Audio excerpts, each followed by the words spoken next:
성령께서 우리에게 기적을 베풀어 주시는 창조 영이고 능력의 또 영이신데 하나님이신데 그 성령께서 우리에게 역사하신다는 것을 성경의 지식으로 배웠지만 많은 성도들이 지금 또 그걸 지식으로만 끝나버리고 그 성령님을 경험하는 것을 두려워하거나 무시하거나 무관심하는 성도들의 부지기수라는 것입니다.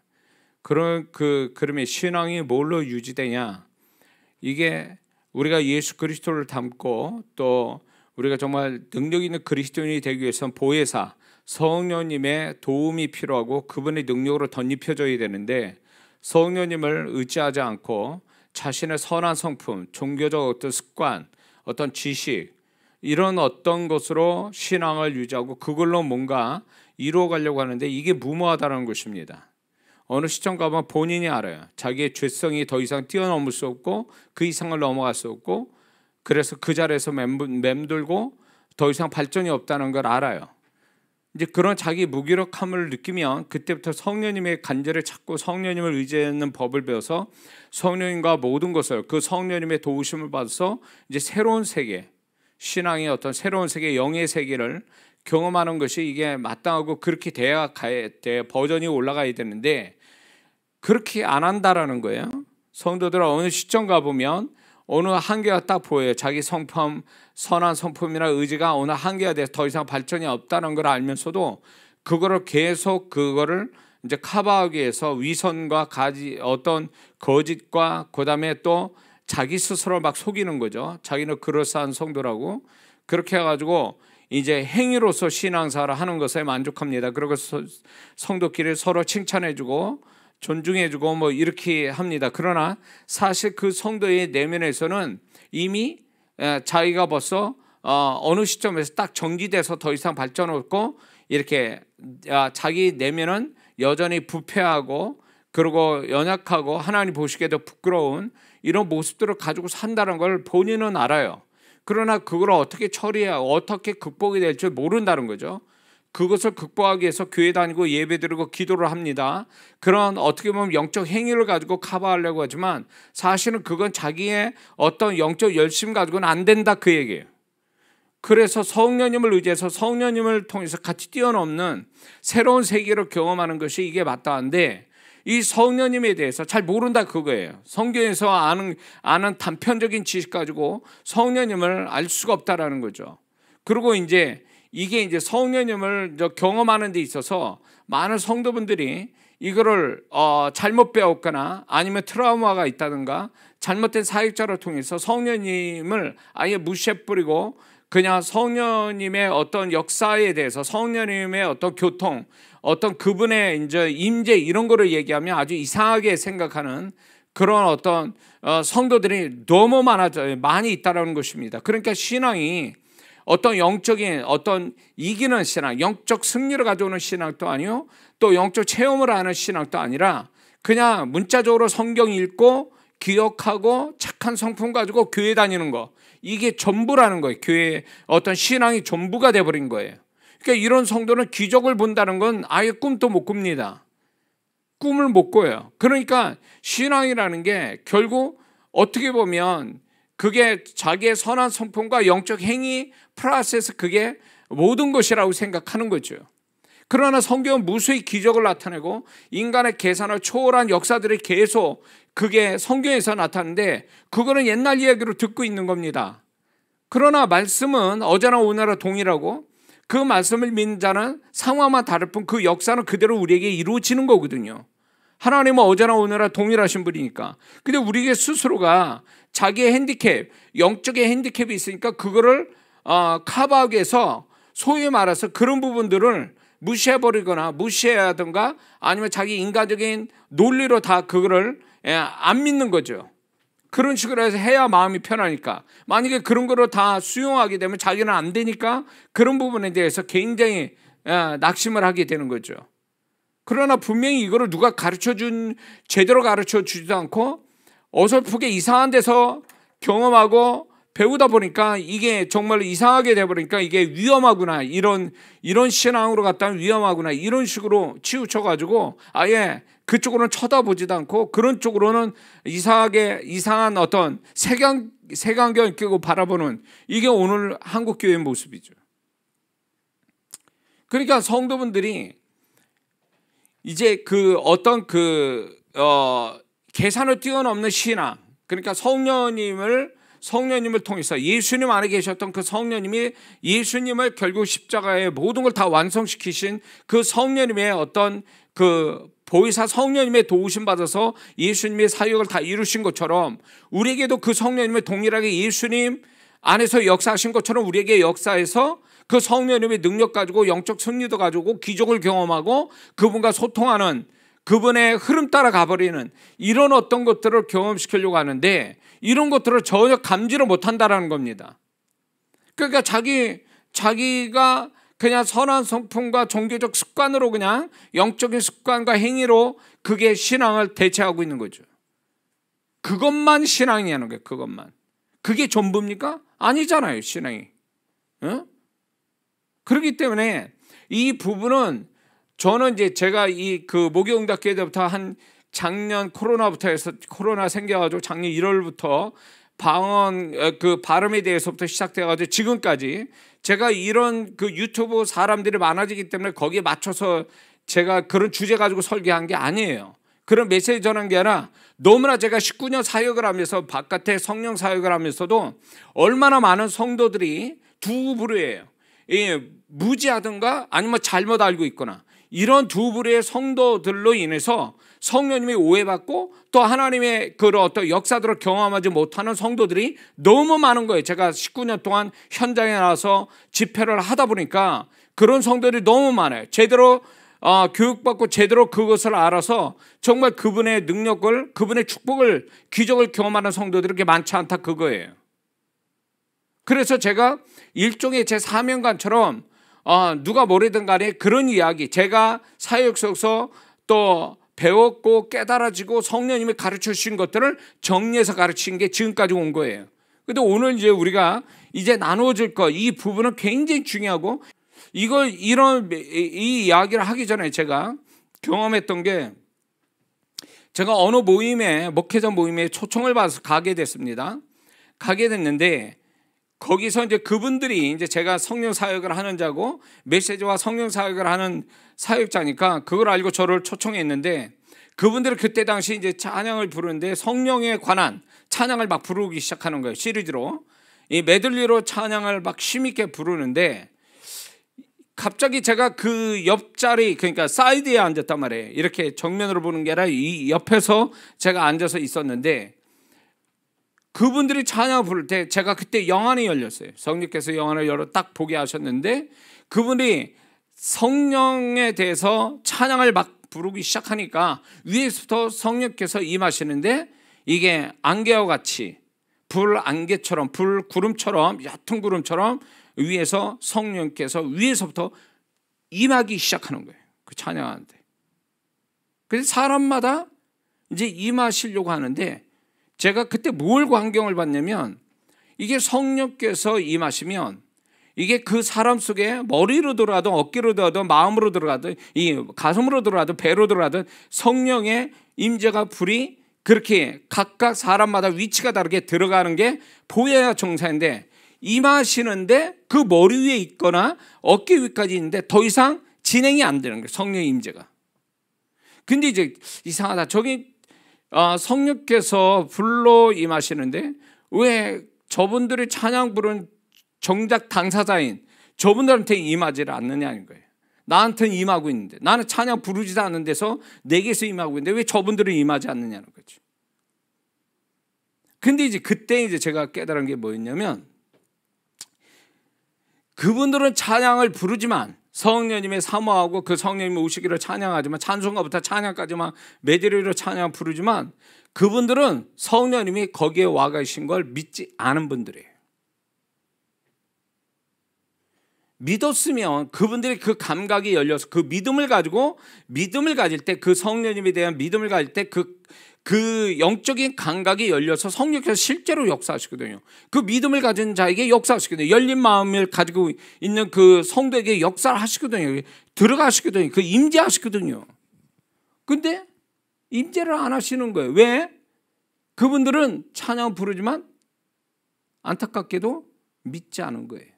성령님이 그렇게 오신다는 걸. 그래서 제가 이제 제 시간이 돼서 딱 올라갔습니다. 그래가지고 제가 이제 그 얘기를 먼저 했어요. 왜 성령님이 임하시게 해달라고 기도하면서도 왜 믿지를 않으시냐고 제가 질문을 한 거예요. 그러니까 이분들이 갑자기 이게 뭐랄까, 이게 제가 질문을 그렇게 하니까 뭔가 좀 당황이 됐던 거예요, 이분들이. 근데 왜 성령님이 임하게 해달라고 찬송을 그렇게 열심히 부르시면서 왜 임하신 성령님은 왜 그 임재가 안 나타납니까? 왜 여러분에게 안 들어갑니까? 그 임재가 왜 그 여러분의 마음이나 육체 가운데 흘러 들어가지 않느냐, 그 얘기예요.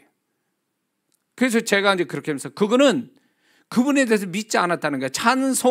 찬송을 그렇게 불러도 그분을 믿지 않으니까 믿지 않는 그 심령에 성령께서 역사하지 않는 거죠. 딱 정지되어 있는 거죠. 그래서 제가 아무나 함부로 딱 지적했어요.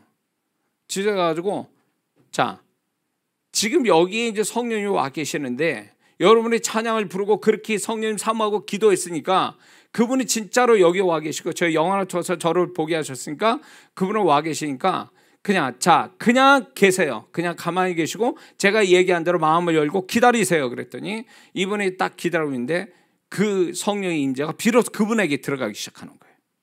들어가니까 이분이 못 견디니까 자기도 모르게 뒤로 그냥 확 자빠진 거예요. 뒤로 넘어진 거예요.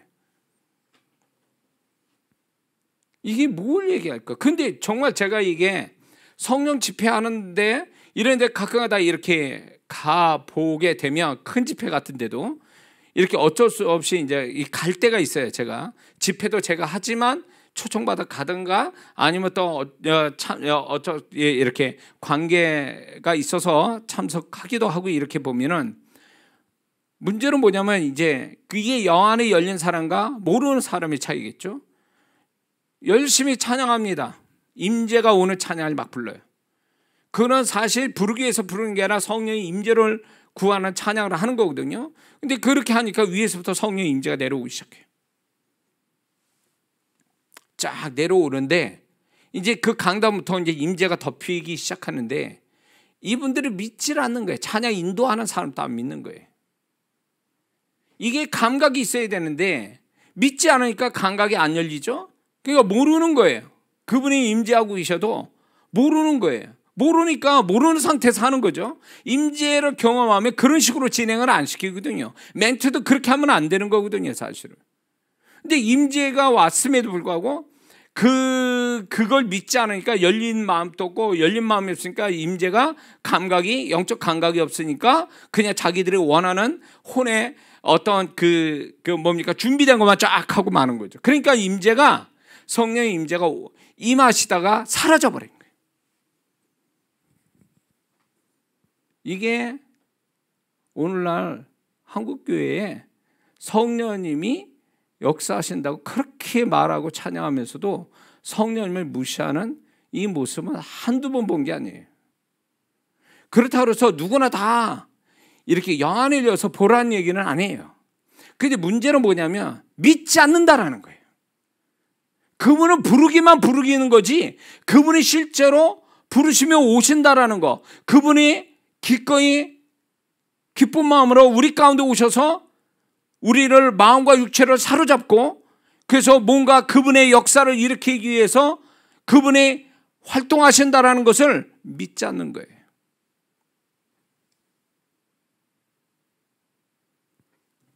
예배 중에 주님이 계신다고 말씀하고 있죠. 근데 그 주님은 주는 영이시니 주의 영이 계신 곳은 자유함이니라. 주님은 와 계시는데 그분의 오심을 믿지 않으니까 그분의 일하심이 나타나지 않는 거예요.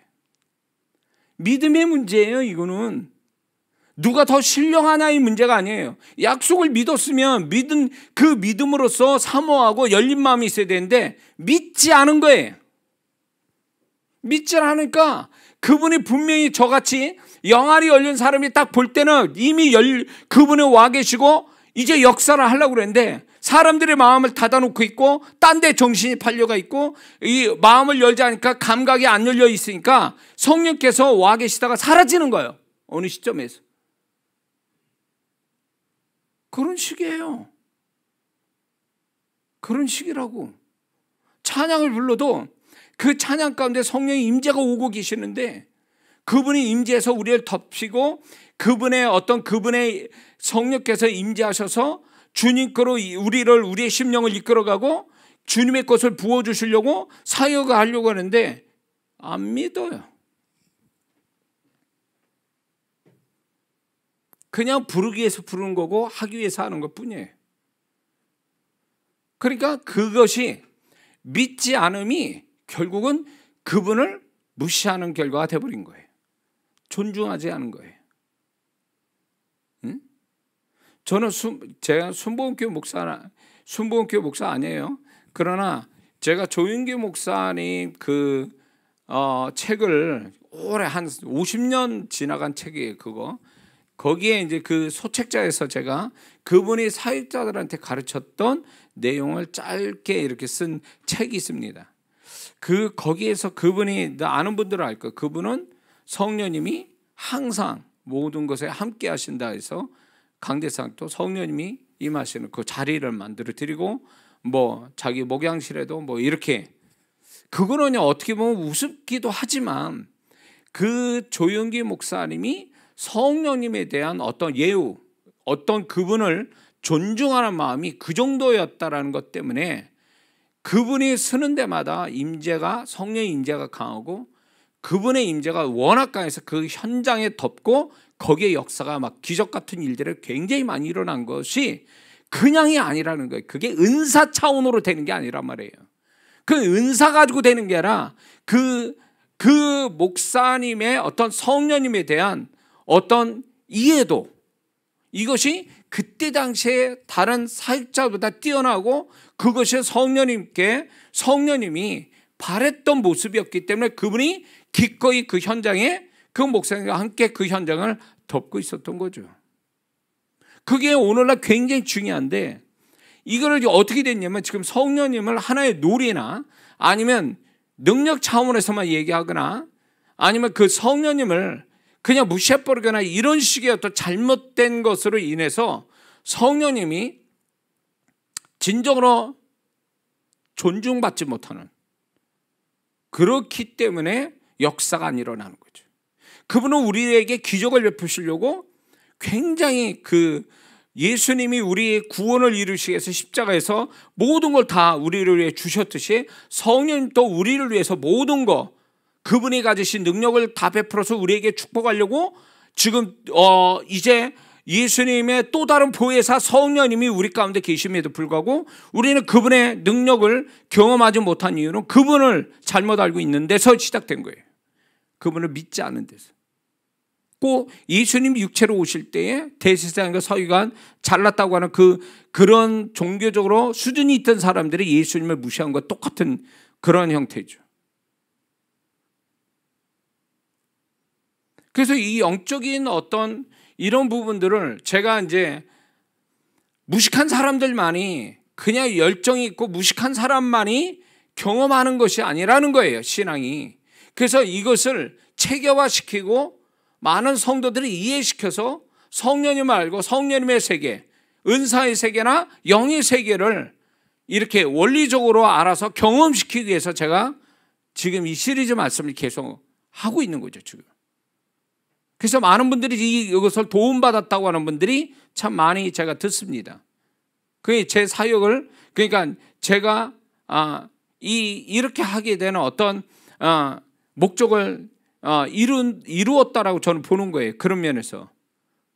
그래서 우리가 신앙생활을 해서 착한 사람 되고 성경 지식 알고 이런 것만이 신앙의 최선이 아니라 이런 또 다른 면에 이런 것들도 잘 배워서 그분과 함께 더불어 그분의 계산으로 나올 수 없는, 인간의 계산으로 나올 수 없는 성령 하나님이 기적을 베풀어 주신 것을 우리는 자주 경험하는 것, 이게 신앙에 굉장히 우리를 긴장하게 만들고 굉장히 우리가 사모하게 만들고, 이게 담대하게, 세상 살 때 담대하게 만들고, 이것 때문에 우리는 더 믿음을 더 갖게 되고, 이걸 통해서 세상에 알 수 없는 기적과 축복을 우리가 받게 되는 거죠. 이게 필요하다는 거예요, 절대적으로. 믿습니까? 그래서 이제 이게 어떻게 보면 마지막, 어떻게 보면 이 기적을 나타내는 성령님에 대한 이해의 어떤 마지막 그 하이라이트처럼 되는 내용인데, 이게 뭐냐면 성경에 보면 구약과 신약을 통해서 성령님을 상징하는 모양이나 모습들이 여러 가지로 나옵니다. 그런 부분들을 우리는 단지 이거는 성령님을 예표하는 거야 라고 하면서 지식적으로 알았지, 그게 성령님이 실제로 지금부터 그런 식으로, 그런 모양으로 성령님을 상징하는 그 모양, 그 모습으로 역사한다라고 믿지를 않는다는 거죠. 지식으로만 아는 거죠. 지식으로. 우리가 그 성령님께서 이렇게 제가 지금까지 경험하면서 특별한 저에게 은혜 주셔서 영안을 열어주셔서 성령님이 역사하는 모양은 정말 다양하게 성경 구약과 신약에 그 상징되는 그 모습대로 나타나시는 경우가 허다하게 많았습니다. 그리고 그 모양 그대로 또 역사를 하셨거든요. 그런 영적 의미, 어떤 상징되는 그 모양의 영적 의미대로 역사를 하시더라, 그 얘기예요. 제가 쭉 얘기했지만 그 가장 크게 많은 비중을 얘기했던 게 불이거든요. 이 불도 성령을 의미하고 성령의 상징적인 모습인데, 이 불이 왜 불로 오시는가 할 때 이 불에 가지고 있는 영적 의미가 여러 가지가 있는데 그거대로 역사하시기 때문에 그런 거예요. 이게 아주 대표적인 성령님의 나타나심의 모양이란 말이에요, 이 불의 모양은요. 그래서 근데 불의 모양만 있는 게 아니라 지금까지 한 7가지를 제가 지금부터 얘기할 건데, 그거를 잘 들으시고 이해가 된 다음에 제가 사역할 때 경험이 되셔야 돼요. 자, 성령님이 그러면 제가 경험한 게, 왜 성령님은 이 집회에서는 이런 모양으로 오시고 저 집회는 왜 저런 모습으로 오시지? 라고 할 때, 그 성령님의 주권인데 그분이 다양한 모습으로 나타나게 된 배경에는 3가지가 어떤 중요한 작용을 하는 데서 다양하게 나타나요. 그게 뭐냐면 현장에 있는 영혼의 상태 따라, 또 2번째는 임재의 강도 따라, 3번째는 성령님의 주권적인 사역 따라, 요 3가지 때문에 다양한 모습의 성령님이 나타나시는 거예요. 항상 그분이 불로만 나타나시지는 않아요.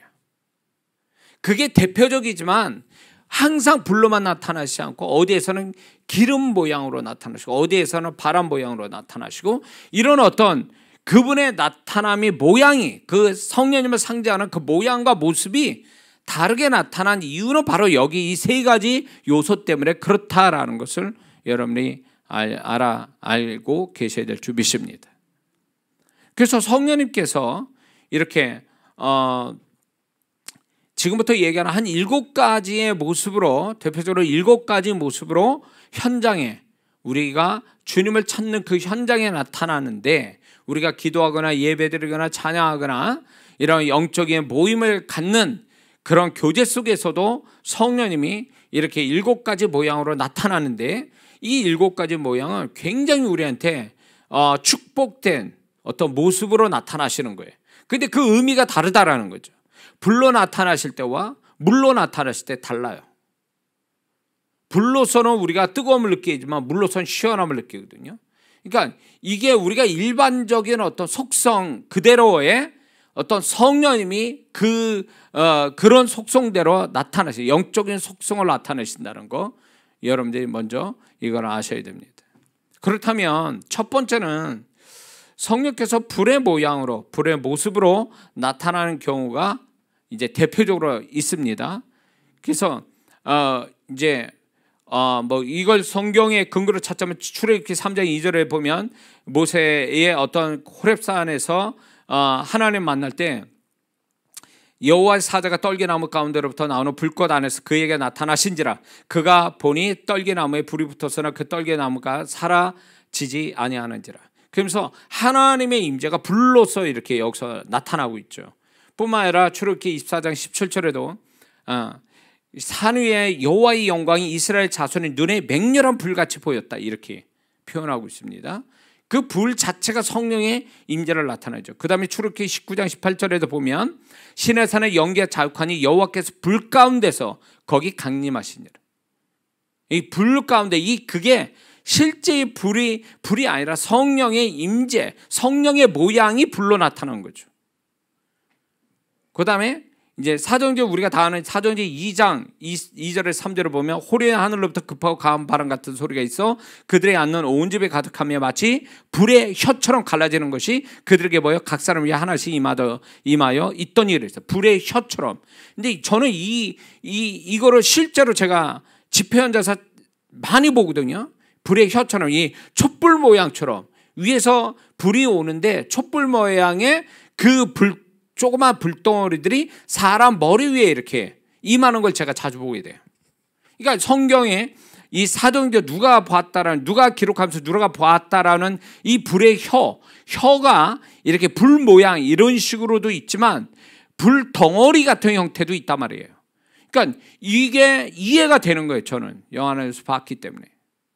자, 그래서 성령님이 불의 모양으로 이렇게 나타나시는데, 그러면 이 불이 주는 영적 의미와 그 능력은 뭐냐라는 것이 우리가 이해를 좀 할 필요가 있습니다.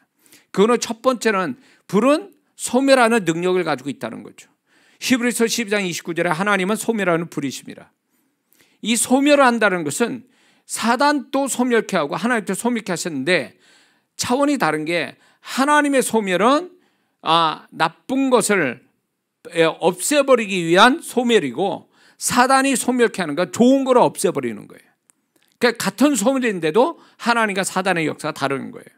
근데 이제 성령께서 불로 역사한다 그럴 때 그거는 소위 말하면 우리에게 소멸케 하신 역사를 주시는 거예요. 그러니까 제가 사역할 때도 성령이 불로 임하신다고 이렇게 안수를 할 때 그 불이 결국은 뭐 뜨겁다 이 차원은 나중 문제고, 그 불이 주는 의미가 뭐냐면 이 사람 안에 있는 하나님 원치 않는 걸 소멸시키는 그런 역사를 일으켜서 불로 임하시는 거예요. 성경대로. 그 다음에 그래서 불로 임하실 때 우리에게 영적으로 괴롭힌다는 걸 소멸케 하시는데, 귀신, 질병, 죄 이런 것들이 사라질 때 동시에 어떤 현상이 같이 일어나죠. 뭐 소리가 지르고 통증이 오고 뜨거움이 오고 심한 진동이 오고 타는 냄새 나고, 이런 것들이 결국 성령께서 불로서 임할 때 이런 현상이 일어나는 거예요. 그러니까 우리에게 안 좋은 걸 다 소멸시키기 위한 어떤 과정으로서 또 그 현상이 이런 식으로 나타난다라는 거죠.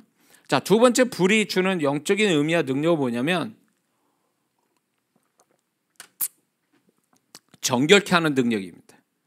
레위기 4장 10절에 화목제 제물의 소에게서 떼어남 같이 할 것이요 제사장은 그것을 번제 위에 불사를 것이요. 이 번제 위에 불사른다는 것은 하나님이 받으시기에 합당토록 정결케 하는 작업으로서의 불에 태우는 거거든요. 그러니까 이 불이 임한다는 것은 일종의 정결함을 의미하는 거예요. 우리가 그 대장간에 계속 뜨거운 불에 넣었다 빼고 계속 두드리는 이유가 불순물을 제거하기 위함이잖아요.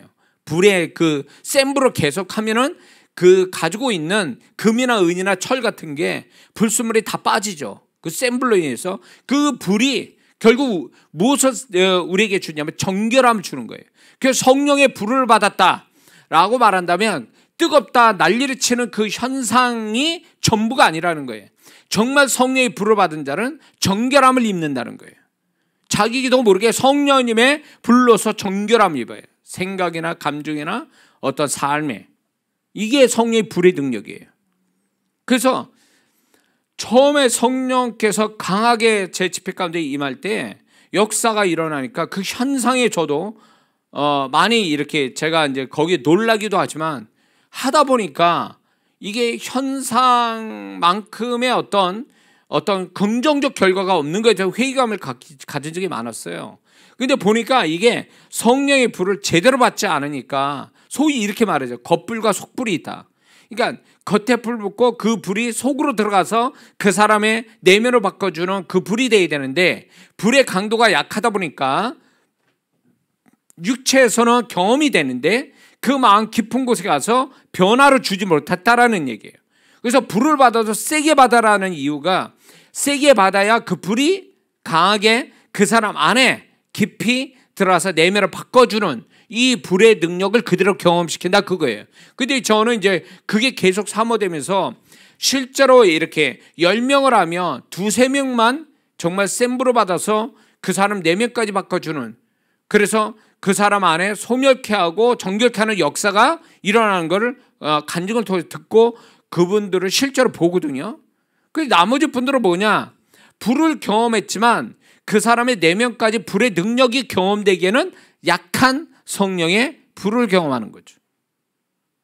그래서 근데 이게 있습니다. 성령의 불을 계속 받으면 받을수록 이 사람이 강한 센 불을, 성령의 강한 불을 받는 어떤 자격이 주어져요. 그러니까 처음부터 그렇게 받지는 않습니다. 자주 받아야 계속 깊은 불을 받게 되는 거죠.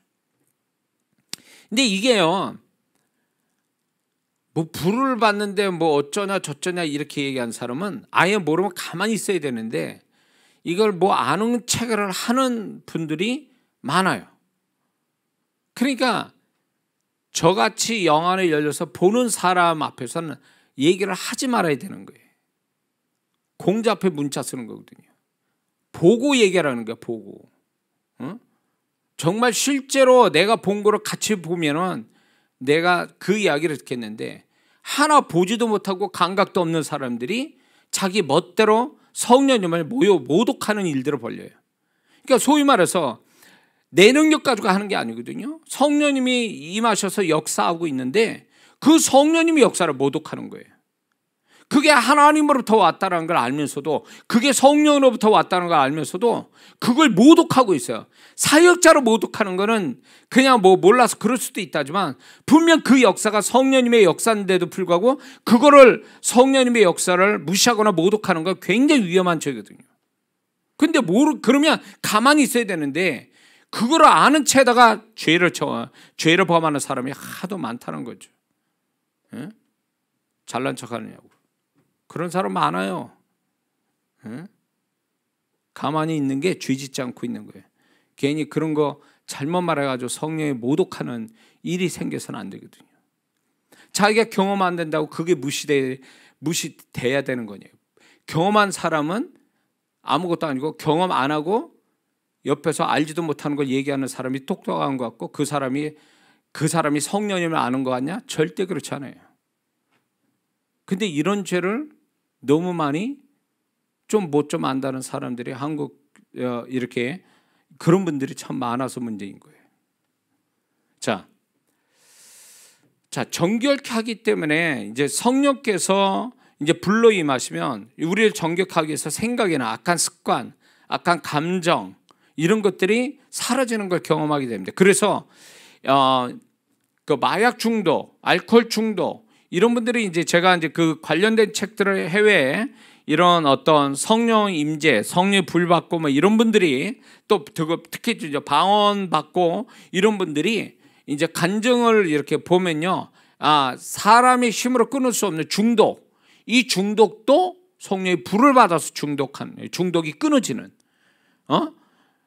방언 기도하면서 끊어지는 이런 간증들이 참 많아요. 그러니까 이게 성령께서 불로 임하실 때 그 사람의 더러운 잘못된 것을 끊어버리게 하는 이 정결케 하는 역사가 불 가운데 있다는 거죠. 자, 그 다음에 세 번째로 성령의 불은 열심을 나타냅니다. 열심.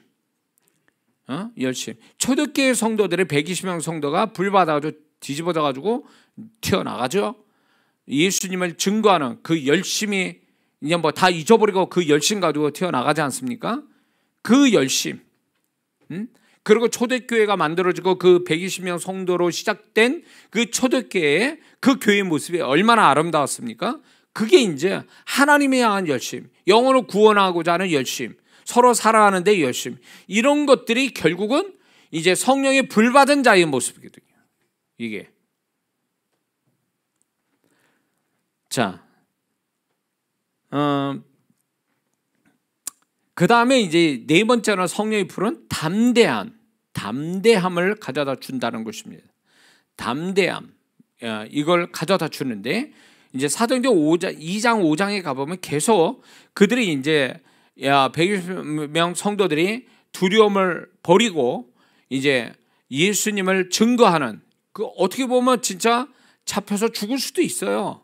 그때 당시에 예수님 믿는 건 이단이었으니까 가족과 사회에서 종교적으로 이제 분리가 되고 정말 위험스러운 대상이 되고, 이건 누구나 다 아는 사실이죠. 그러나 그런 걸 다 잊어버리고 담대하게 예수님을 주라고, 메시아라고 얘기하는, 복음을 전하는 자들이 바로 뭡니까? 성령의 불 받은 자들. 사도행전 2장을 통해서. 그리고 사도들이 예수님을 그렇게 따라다니면서 막판에서는 다 도망가고 부인하고 그렇지 않습니까? 그런데 사도행전 5장 41절에 보면 사도들의 그 이름을 위하여 능력받는 일에 합당한 자로 여기심을 기뻐하면서 공의 앞을 떠나니라. 그들이 그때 종교 지도자로부터의 능력받고 핍박받고 뭐 매맞고 이런 것들에 대해서 굉장히 기뻐했다라는 거예요. 이게 담대함이죠. 담대한 믿음을 갖게 된 거죠. 이게 성령의 불의 역사란 말이에요. 이게. 그러니까 지금도 그래요. 이게 이제 성령의 불을 받은 사람은 실제로 이 현상들이 나타나요. 이 현상이 나타날 때 제대로 불을 받았구나, 성령의 불을 제대로 받았구나, 이거를 알 수가 있는 거죠. 그러니까 성령의 불은 그냥 느낌이 아니에요. 그냥 느낌으로만 끝나는 게 아니에요. 그 느낌은 하나의 현상이고 일부분이에요. 그러나 이 불을 받으면 지금 이 불에 나타난 영적인 의미대로 그 사람 존재가 달라지는 거죠. 이것이 더 놀라운 일들이에요. 이게 성령님이 하시는 거예요. 이게 불로서. 그리고 제가 이 사역을 할 때, 이제 제가 사역을 다 안 해도 성령의 불이 임하여 방언기도 하는 건데, 성령의 불이 임하면요, 그 성령께서 불 가운데 그 사람의 맞는 맞춤 사역이 그 내면과 육체에 역사하고 있더라고요. 그러니까 제가 사역하는 거 이상으로 그분이 불 가운데 사역을 하시더라, 그 얘기예요. 그 다음에 이제 다섯 번째는 불은 예수님을 드러나게 한다는 것입니다. 그 사도행전 7장 59절에서 60절에 보면 스데반의 죽은 모습이 거기서 이제 묘사가 되죠. 그들이 돌로 스데반을 치니 스데반이 부르짖어 이르되 주 예수의 내 영혼을 받으시옵소서 하고 무릎 꿇고 크게 불러 이르되 주여 이 죄를 그들에게 돌리지 마옵소서, 이 말하고 자니라. 이 모습이 예수님이 십자가의 모습 아니에요? 근데 스데반이 그렇게 하고 있다는 얘기는, 이 스데반이 어떤 사람입니까? 성령의 불 받은 자들이잖아요. 불 받은 자잖아요. 그러니까 성령이 불을 받으면요, 이게 능력 나오는 그것만 얘기하면 안 돼요. 그러니까 이런 쪽으로만 자꾸 얘기하니까 성령님을 오해하게 되는 거예요.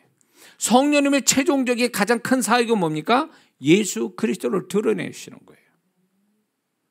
그래서 성령님을 충만하게 받았다, 성령님의 불을 받았다라고 말한다면 그 사람은 예수님의 모습을 드러낼 수밖에 없다는 거예요. 왜? 그 성령님의 최종적이고 가장 큰 사역은 예수님 드러내는 거니까. 근데 스데반이 진짜 그렇게 하고 있잖아요, 지금. 이걸 스데반이 언제 예수님 죽은 걸 봤냐고요. 예수님 십자가 죽으신 걸 봤냐 말이에요. 그 예수님 십자가에서 말씀한 걸 들었냐 말이에요.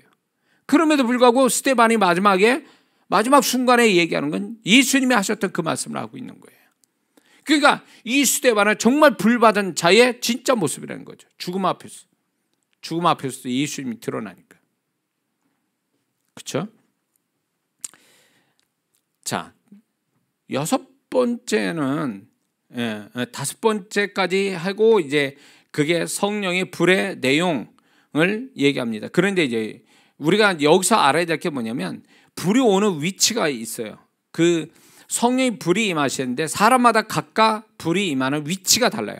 머리에 임하는 사람 있고, 어깨에 오는 사람 있고, 가슴에, 배에, 어떤 다리 쪽으로부터 오는, 발바닥부터 오는 이런 성령께서 불이 임하는 위치가 다 다른데, 그 위치에 따라서 그 위치, 성령의 불이 임하는 최초의 그 위치가 어떤 영적인 의미를 담고 있다는 거예요. 이게 얘기했을 건데, 머리에 임하고 성령의 불이 임하면 그 사람의 생각에 관한 어떤 역사를 일으키는 거예요. 역사를. 그래서 이게 이제 성령의 불이 이제 그 사람 오는 위치에 따라서 이제 다른 이유는 개개인의 영적 상태에 따라서 받은 은사에 따라 성령께서 강하게 하기 위해서 개인을 향한 메시지를 주시기 위해서 위치가 다르다는 거예요. 그래서 이렇게 뭡니까?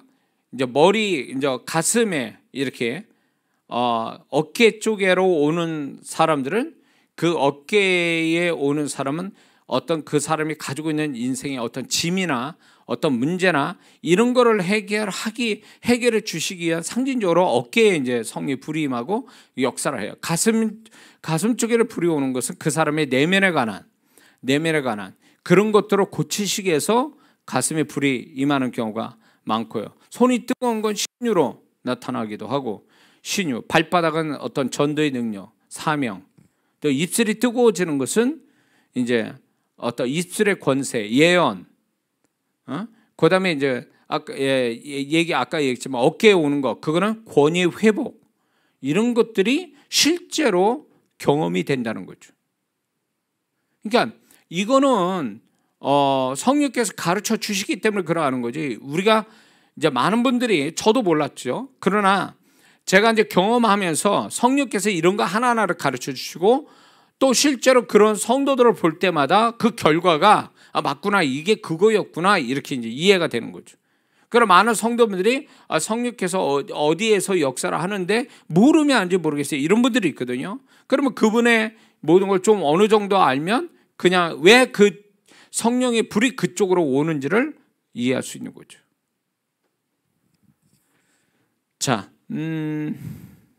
그래서 불로서 성령께서 역사하시는 그 어떤 그 의도가 있는데, 한 세 가지로 하자면, 그 성령의 불이 강하게 임하는 첫 번째는 강력한 심령을 깨트리기 위해서, 어떤 강팍한 심령을 깨트리기 위해서, 불로서 임하는 거죠. 그래서 이제 제 사역 속에도 보면 사람이 막 못돼 먹거나 아니면 자존심 강하거나 좀 이렇게 고집이 세거나 이런 분들은요, 대부분 성령께서 센 불로 역사하시더만. 센 불로. 어느 분은 이제 제가 집회를 하는데 그분이 그 교회에 중요한 분인 것 같아요. 그런데 그분이 좀 교회에 좋은 영향을 끼치는 게 아니었던 거예요. 근데 저는 몰랐죠. 집회를 첫날부터 시작하는데 그분이 자꾸 눈길을 가더라고요. 누군지도 몰랐어요. 그분이 그냥 나이 드신 아줌마로 봤지 어떤 분인지를 몰랐어요. 근데 첫날부터 그분은 이제 성령께서 불을 주시는 거예요. 나오라고. 성령께서 감동 주셔서 나와서 이제 불을 이렇게 성령 불 받으라고 제가 이제 사역을 딱 했더니, 이게 3박 4일 동안 이분이 불 받아가지고 정신을 못 차리는 거예요. 집회만 참석하면 못 일어나고 계속 뒹굴고 정신을 못 차리시더라고요. 그러더니 이분이 뭐라 얘기하냐면, 끝나고 난 다음에 그분이 4kg가 빠졌다고 그래요. 집회 참석하고. 그 불 받고 막 뒹구느냐고. 밥도 못 먹겠고 잠도 못 자겠고, 집회 오면 막 쓰러져 정신을 못 차리고, 자기 의지가 아니에요. 그 가운데 그분이 회개가 터지고 알고 봤더니 그 교회 장로님이었어요. 근데 그분이 아주 중요한 역할을 하는데 별로 좋은 어떤 그런 건 아니었던 것 같아요. 그러니까 주님이 깨뜨리죠.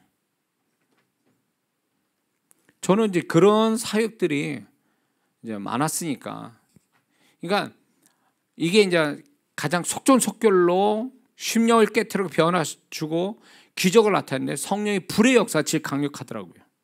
그래서 제가 이제 불의 역사를 굉장히 강력하게 강조하고, 또 성령께서 또 제 믿음 따라 불로서 역사를 하셔서 그걸로 극적인 사건들이 많이 생겼죠. 치유도 막 갑자기 이제 정말로 놀라운 치유가 막 그냥 갑자기 일어나서 기적을 경험하고, 또 심령이 변화돼서 사람이 달라지고 뭐 이런 일들이 뭐 허다하게 많았으니까요. 그거는 왜 이렇게 얘기하냐면 제가 했다는 얘기가 아니에요. 성령께서 그렇게 역사했다, 그 얘기예요. 그래서 성령께서 불러 나타나시는 의도는 강팍한 심령 깨트리기. 두 번째는요, 아주 급격한 역사를 일으키기 위해서 불로 역사예요. 그러니까 성령께서 임하시는 한 7가지의 모양이 있는데 그 중에서도 급격한 강력한 이런 역사는 불이 아주 불로서 임하시더라고요. 불로서. 그러니까 급격해, 갑자기 막 빠른 속도로 그렇게 할 때 불로 임하세요. 세 번째는 이 성령께서 불로 역사한다는 것은 결국 뭐냐면 강력한 메시지를 그 성도에게 알려주는 거예요. 뭔가 하나님께서 강력한 그 성도를 향한 메시지를 주시기 위해서 불이 임하시는 거거든요. 그래서 그 성도는 불 가운데서 하나님의 강력한 메시지를 받게 돼 있거든요. 예. 아주 진한 어떤 그분의 메시지를 듣게 돼요. 그래서 이런 이유 때문에 성령께서는 불로서 역사하시고 이 불이 가지고 있는 성경에서 말한 불이 가지고 있는 의미대로 영적 의미대로 그렇게 역사하고 있다. 이겁니다. 그래서 오늘날에도 불이 실제로 역사한다면 실제로 지금도 우리는 영안이 열리지 않았으니까 뭐 이제 저나 어떤 뭐 특별하게 어떤 영안이 열린 사람 아닌 이상에는 열리지는 않지만 느낄 수는 있어요. 느낄 수는 있다고요. 그래서 영안이 안 열리더라도 성령의 어떤 사모함 그리고 성령님의 역사를 사모하는 사람은요, 그 성령님 실제로 제가 이제 집회 가운데 불을 얘기하면 벌써 사모하는 데도 있으니까 벌써 불을 받고 있더라고요. 불을 경험하기 시작해요. 제가 성령께서 불로 임하시라고 얘기도 안 했는데 불을 얘기하니까 벌써 이미 성령 와 계시고 불을 얘기하니까 이미 성령께서 불로 사모하는 자한테 벌써 역사하기 시작하더라고요. 그래서 설교를 하지도 못한 경우가 허다하게 많아요. 하려고 하면 이제 그 불을 얘기하면 벌써 성도분들이 불로 막 이렇게 잡혀가니까 진행이 안 되는 거예요, 설교가. 그냥 멈추고 그냥 불 사역을 할 수밖에 없는 그런 경우가 허다하게 많았죠. 지금 또 그렇게 역사해요. 근데 지금 제가 보여지는 게 뭐냐면 지금 여기 있는 사람은 아닌 것 같고 지금 영상으로 사는 중에 자꾸 메모를 좀 하고 있는 사람이 있는데 그 메모하는 그 손에 지금 불이 임해서 아마 그 손이 다른 한 손보다 굉장히 뜨거움을 느낀 사람이 있어요. 그분 댓글 다세요. 지금 성령의 불이 그분한테 그렇게 임하고 계시는 거예요. 사모하니까. 그래서 그분이 글을 쓰고 있는 그 손에 불이 차츰차츰 손에만 아니라 이 팔 자체에서 팔로 이렇게 불이 전이가 되는 걸 느낄 겁니다. 그분은 지금 댓글 다세요. 자, 그래서 이 성령의 불이 얼마나 중요하고 그래서 성령께서 제가 이제 성령의 불 사역을 이렇게 유독시키시는 것은 이 지금 시간은 없지요. 여기 교회를 제가 집회를 할 때 3박 4일하고 2번 다시 천국 갈 동안 안 볼 교회도 있어요. 내가 안 본다는 게 성령께서 인연을 안 주신다면 이 교회의 3박 4일, 2박 3일 집회는 여기서 끝이거든요. 그러니까 성령께서 저를 이끄셔서 그 교회 집회를 하게 하시는데 그게 처음이자 마지막 집회가 될 수 있는데 그러니까 성령께서는 그 교회의 사정을 아시고 심령 상태를 알고 문제를 알고 계시는 거예요. 근데 이거를 언제 그 성도들을 설득시키고 이해시키고 이거를 언제 돼야 모든 게 회복이 될 수 있냐 그거예요. 그러니까 성령께서 시간이 없고 그러니까 이제 불로서 그냥 역사에서 한 번에 그냥 막 급격하게 역사를 일으키는 거죠. 그래서 제가 왜 성령께서 저한테 이 불사역이 다른 사역보다 더 많은 사역을 하게 하시는가라고 할 때에 그 이유가 바로 여기 있는 거예요. 그분이 알고 계세요. 그러니까 이제 급한 거죠. 막 성령께서 역사를 해야 되는 시간은 없지. 제한적인 시간 속에서 그분이 이 교회, 이 성도에 대한 이 문제를 풀어가야 되는데 시간이 없으니까 불러서 다 그냥 속도전을 내는 거죠. 그래서 정말 저도 놀랄 일들을 한두 번 경험한 게 아니에요. 앉아있는 사람도 놀라지만 사실은 더 놀란 사람은 저거든요. 왜냐하면 저는 그걸 예상치 못한 가운데 역사가 막 일어나 버리니까. 그래서 집회를, 소위 말해서 설교를 뭐 설교 하지도 못하고 막 불사역하고, 그리고 짧게 한 10시나 11시 끝날려 했더니 새벽 4시, 5시까지 가고 막. 저도 이해가 안 되는 거죠, 사실은. 내가 그렇게 계획한 것도 아닌데. 그러니까 그 성령께서 이렇게 불러서 뭔가를 심령들, 그 성도들을 사랑하셔서 해결해 주고 싶어 하시는, 뭔가 기적을 나타내 주고 싶어 하는 그분의 마음을 제가 읽어요. 느껴지는 거 안에서. 그러니까 그분이 얼마나 우리를 축복하기를 원하시는지를 제 마음에서 너무 느껴지는 거예요. 지금도 마찬가지예요. 지금도. 아마 지금은 또 어떤 사람은 또 듣다 이렇게 자꾸 들으면서 이게 몸이 경직되는 것 같이, 뭔가 불이 임하는데 몸이 좀 경직되는 것 같이 뭔가 이렇게 그런 느낌을 받는 분들이 있을 거예요. 그분이 있어요. 그분은 지금 성령이 불이 임하여 임하시니까, 이것도 일방적으로 임하시는 게 아니에요. 성령님이 귀신도 아닌데 그분이 그렇게 하시겠냐고.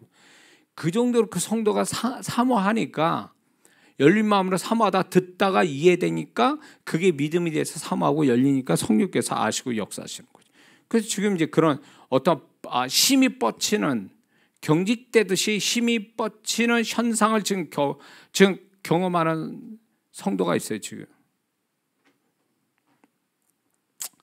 자, 다 좋은 현상이에요. 우리가 신앙은요, 이론이 아니고 지식이 아니에요. 신앙은 어디까지나 체험이고 경험이 돼야 돼요. 말씀을 알면 뭐하냐고. 말씀이 경험이 돼야지. 실제로 그렇다는 거를 경험이 돼야죠. 기도를 기도하기 위해서 기도하는 겁니까? 응답받기 위해서 기도하는 거잖아요. 하나님이 얼마나 우리 기도를 응답하시는지 그거 경험해야 되잖아요. 기도 응답의 경험. 다 그런 경험들이 있어야 되잖아요. 예수님의 이름의 능력을 경험하는 거, 거룩함의 능력을 경험하는 거.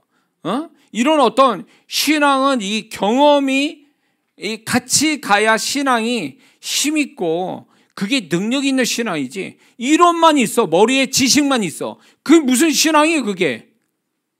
그러니까 힘이 없는 거지. 세상 지식도 그렇게 갖고 있잖아요. 세상 지식 같듯이 우리가 신앙도 지식과 이론으로 쌓이면요, 그 사람 아마 부도 날걸요. 나중에 자기 스스로 속이는 거예요. 그 신앙 어디다 써먹어? 죄를 한번 이깁니까? 자기 육신을 이깁니까?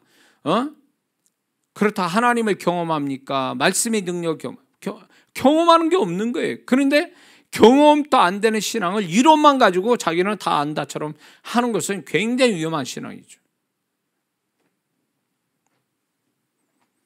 오늘 다 끝낼라 했더니 안 되겠네 이거. 자, 두 번째는 성령께서 기름 모양으로 나타나시는 경우가 있습니다. 기름.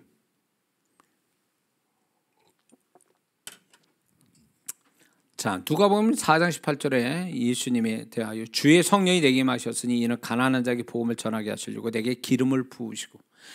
전에 이제 구약의 왕, 제사장, 선지자들한테 기름 부어서 임명하죠. 그 기름이라는 게 구약에서는 실제 기름이지만 그건 성령님을 의미하는 거거든요. 그렇죠? 그래서 내게 기름 부었다는 건 성령의 능력을 임하시도록 하셨다 그 얘기죠. 인정하셨다. 그리고 사도행전 10장 38절에 하나님이 나사렛 예수에게 성령과 능력을 기름 붓듯 하셨음에, 이런 말씀이 있어요. 그래서 그가 두루 다니시며 선한 일을 행하시고 마귀에 눌린 모든 사람을 고치셨으니 이는 하나님이 함께 하셨습니다. 성령의 능이 기름 붓듯 하셨다. 그러므로 이 기름이 성령님을 상징하는 어떤 모양이라는 거죠. 그 다음에 이제 히브리서 1장 9절에도 보면 주께서 의를 사랑하시고 불법을 미워하셨으니 그러므로 하나님이 곧 주의 하나님이 즐거움의 기름을 주께 부어 주를 동료보다 뛰어나게. 즐거움의 기름, 이게 이제 성령을 의미하는 거죠. 야고보서 5장 14절에도 너희 중에 병든 자가 있느냐 그는 교회 장로들을 청하시어 그들은 주의 이름으로 기름 바르며 그를 위하여 기도하니. 이 기름을 받는 게 어떤 치유를 위한 어떤 그 방법으로도 기름을 얘기하지만 사실은 이게 치유를 하시는 성령님의 능력을 또 의미하는 거거든요. 그러니까 이 기름이라는 것은 결국 성령님을 상징하는 어떤 모양이고 모습이거든요. 그래서 성령님이 기름 가운데 역사하는 경우가 참 많습니다. 근데 이제 제가 이런 경험을 했어요. 자, 어떤 분은 이제 치유를 하는데 마음이든 육체를 치유를 하는데 불로소 사역을 했어요. 제가 이제 이 경험이죠. 늘 그 불로소 사역을 해서 경험이 됐으니까 불로 사역하는데 안 돼요. 이게 뭔가 석연치 않고 치유가 안 되는 거예요. 그때 성령께서 이제 저에게 깨닫게 하신 게 바로 이거죠. 기름으로 사역해라. 그래서 성령이여 기름으로 임하소서.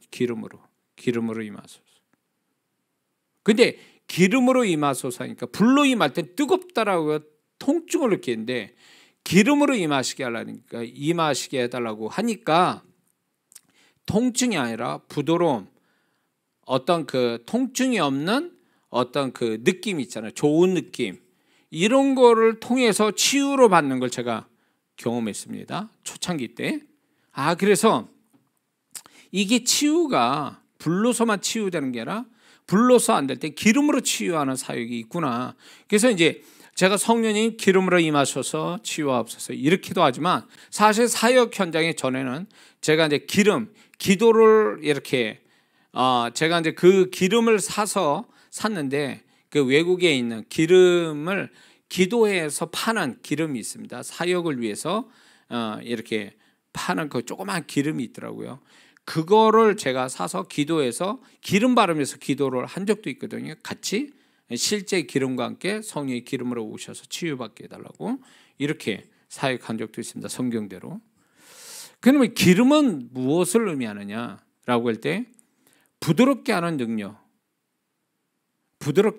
다시 말해 심령이나 관계를 부드럽게 하는 어떤 능력을 기름으로 나타내요. 그래서 성령님이 기름으로 임하소서 할 때 그 기름의 속성대로 이제 모든 걸 부드럽게 만들어 주는 역할을 한다라는 거죠. 그래서 심령도 막 이렇게 칼같이 막 이렇게 날카로운 것도 성령의 기름으로 임하시게 할 때 그게 이제 부드러워지는 미끌미끌해지는 유난주처럼 부드러워지는 심령, 그다음에 관계 속에서도 이제 칼 같은 관계에서 이제 기름으로 임하게 되면 그 부드러운 관계를 갖게 하는 이런 기름의 속성이 성령님이 기름으로 역사하는 것이 기름의 속성대로 나타난다 그 얘기예요.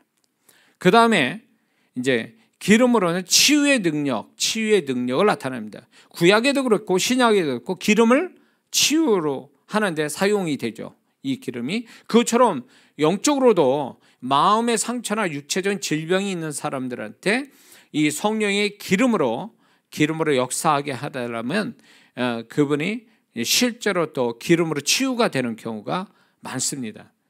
그래서 사역자분한테 제가 가르칠 때 불로서만 사역을 하지 말고 불로서 안 되면 성령의 기름으로 역사해달라고 하는 게 지혜로운 방법이다 이렇게 얘기합니다.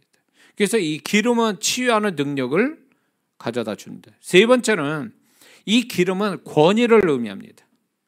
왕, 제사장, 선지자에게 기름 부어서 임명할 때에 그 기름은 결국 권위를 의미하거든요.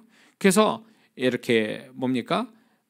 영적 권위, 잃어버렸던 영적 권위를 갖게 할 때 성령이 기름으로 역사하시는 경우가 많습니다. 그래서 이제 분명히 권위를 가지고 사역해야 될 사람, 권위를 가질 대표자 이런 사람한테 성령께서 기름으로 역사하게 한다면 그 권위가 살아나도록 그 사람의 언어나 그 사람이 가지고 있는 어떤 생각이나 이런 것들이 권위를 나타낼 수 있는 어떤 그것으로 바뀌어지게 하시는 이게 바로 기름으로 역사하는 성령님의 모습이라는 겁니다. 근데 우리가 성령님의 초청을 이제 우리가 그분을 초청하지 않습니까? 성령님이 임하소서. 근데 이게 성령님이 임하셔서 우리에게 알아서 그분이 사역해 주시는 것도 있어요, 주권적으로. 그러나 우리가 정말 그 지정해서 성령님 저에게 불러 임하여 주세요 라고 하면 그분은 실제로 또 불러와서 역사하시거든요. 근데 그것처럼 이 기름으로, 성령님이 어느 부분에 기름으로 역사하세요. 그러니까 이제 만약에 마음이나 육체에 어디가 아플 때에 성령님 그 부위에 성령님 기름으로 역사하옵소서라고 할 때에 실제로 그 기름의 기능처럼 역사하시게 한다는 거죠. 이해가 되시죠? 자, 지금 이걸 잘 기억해 두셔야 될 게 뭐냐면, 제가 사역을 할 거거든요, 이 부분을.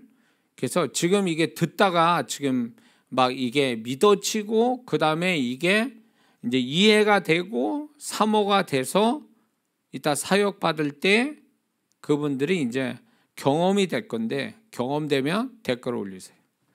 자, 요 하나를 더 하고 이제 해야 될 것 같습니다. 7개 다 못하고 3가지만 할 것 같아요. 자, 3번째는 바람 모양으로 나타나시는 경우가 있습니다. 성령께서 바람 모양. 그게 이제 아까 사도행전 2장 1절 2절에 보면 오순절 날이 이미 이르매 그들이 다 같이 한 곳에 모였더니 호련의 하늘로부터 급하고 강한 바람.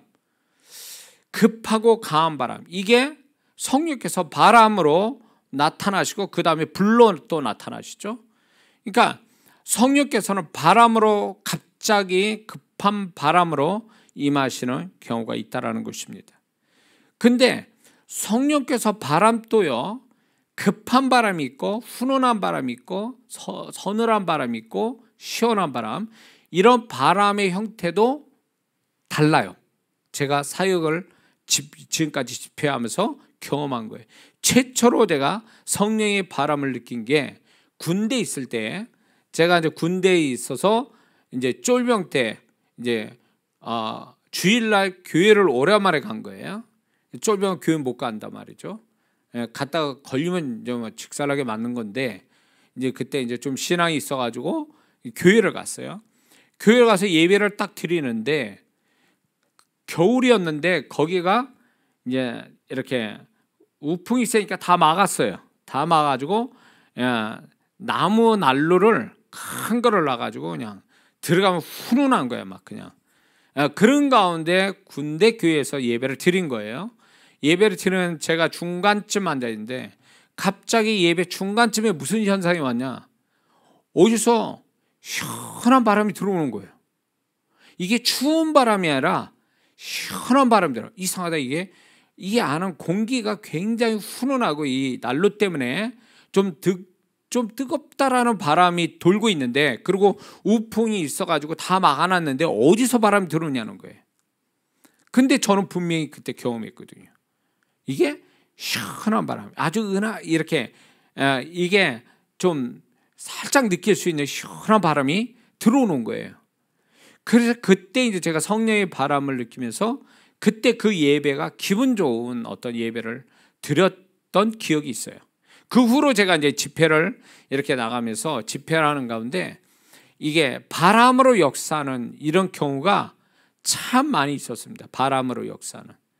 그래가지고 뜨거운 바람이 있고 시원한 바람이 있고 훈훈한 바람이 있고 급하고 강한, 진짜 이 성경대로 어디서 바람 훅 하고 지나가는, 문을 열어놨나? 이런 식의 어떤 바람이 있습니다. 근데 그 바람의 모양으로 성령님이 나타나신 경우는 무엇을 의미하냐? 그때 이거는 첫 번째 성령님의 갑작스러운 임재를 나타내는 겁니다. 이 바람이라는 건 성령님의 갑작스러운 임재. 그리고 이제 이게 급하고 강한 바람 같은 경우는 갑작스러운 부흥이거나 물질적 축복을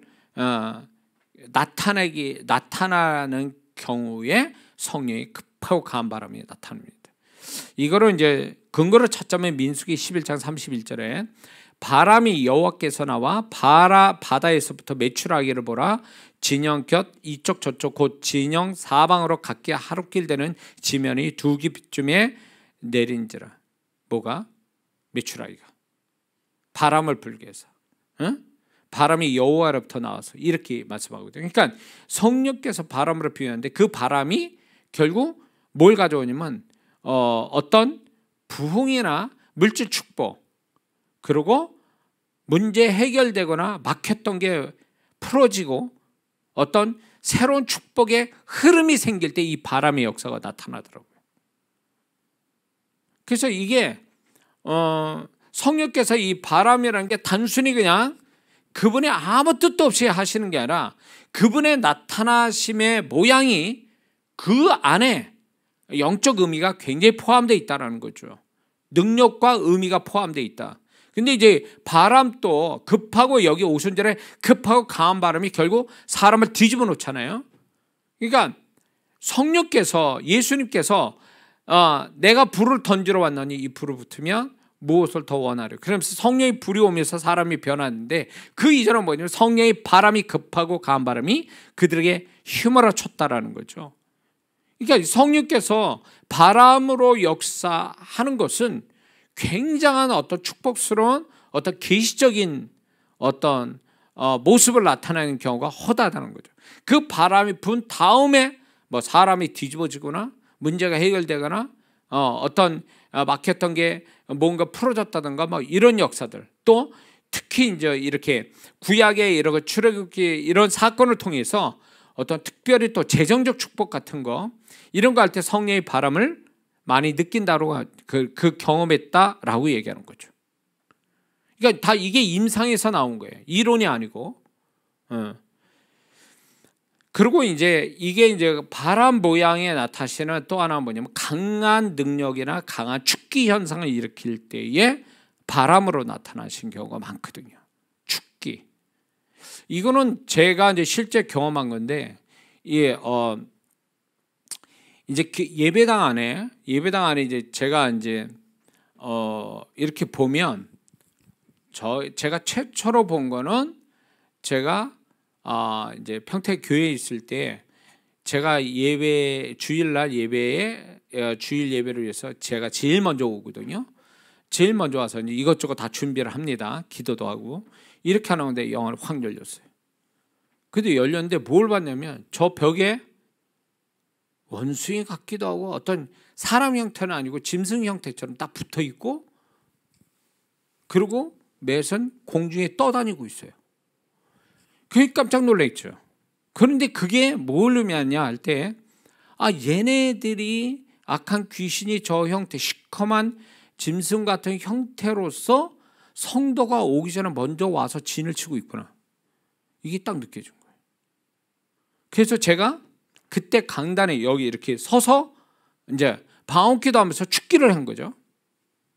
딱 축기를 하는데 그 다음 본 광경이 굉장히 놀란 거예요. 축기를 하니까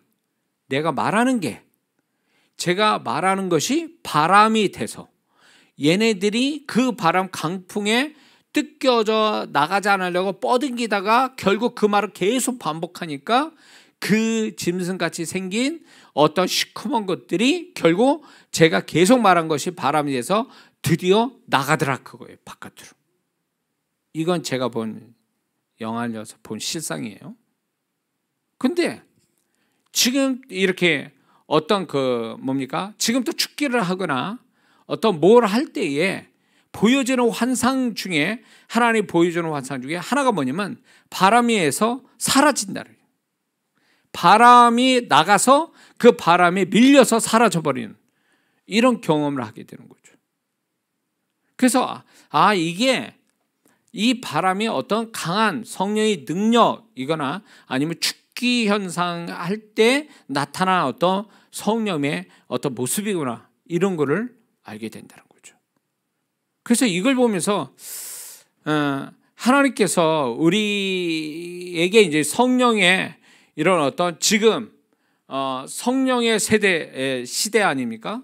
성령님이 우리에게 강하게 역사하시는, 우리는 지금 그런 세대에 살고 있고 주님이 오심이 가까운 이때에 성령님의 능력을 더 많이 경험하고 그 성령의 능력을 가지고 살아야 될 때가 바로 지금이거든요. 우리가 그렇지 않으면 주님의 오심을요 예비하지도 못하고 자격을 정말 성령의 정말 주님의 신부로서 정말로 자격 있는 성도가 되기 위해서는 성령의 능력이 굉장히 필요하거든요.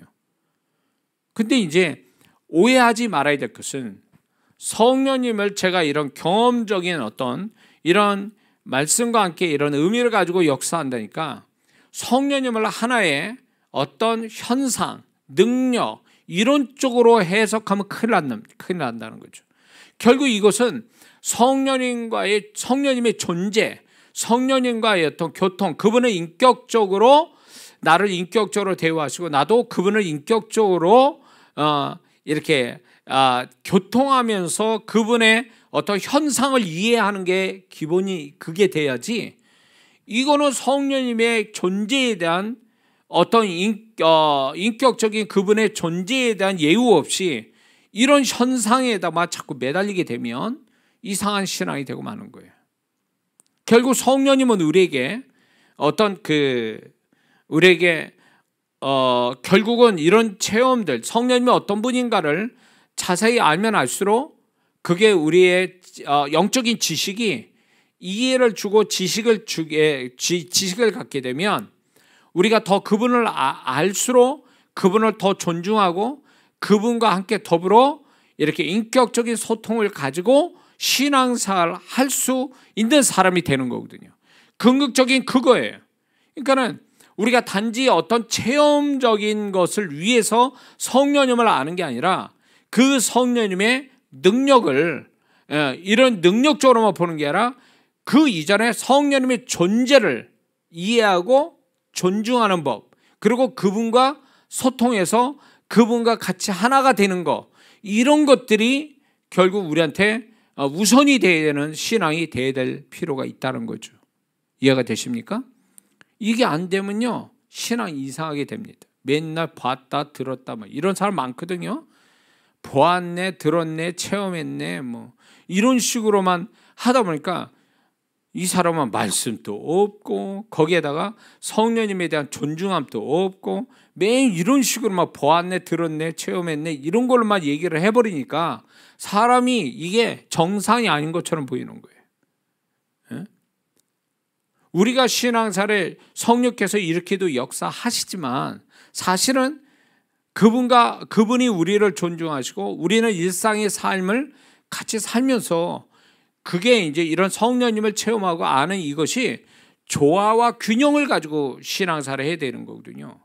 근데 이 조화도 안 되고 균형도 못 잡으면 결국 하나님께 인정하지 않는 이상한 신앙, 어두운 신앙, 이런 신앙이 돼가지고 그분이 인정도 안 하는 신앙이 돼버리고 자기 자아도 죄 빠져버려가지고 결국 어떻게 되냐, 사단은 계속 그걸 속이는 거죠.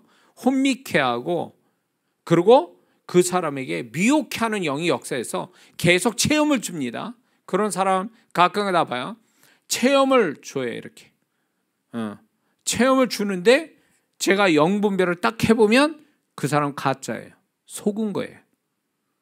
근데 속았다라고 얘기를 해줘도 이분은 믿지 않는 이유가 뭐냐면 계속 그거에 대한 변명과 핑계와 합리화시키는 거를 그게 아주 익숙해져 있는 거예요. 그러니까 완전히 잡힌 거죠. 사단에게 잡힌 거예요. 악한 영이 잡혀가지고 거기서 헤어나지 못하는 거예요.